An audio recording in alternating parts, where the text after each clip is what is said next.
Kita tak boleh masuk syurga kalau mak kita tak ampunkan dosa kita. Kita tak boleh masuk syurga kalau ayah kita tak ampunkan dosa kita. Kita tak boleh masuk syurga kalau kakak abang kita tak maafkan kita.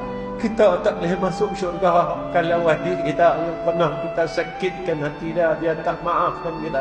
Kita tak boleh masuk syurga kalau jiran sebelah rumah kita dan kita sakiti dan kita zalimi, mereka tak maafkan kita.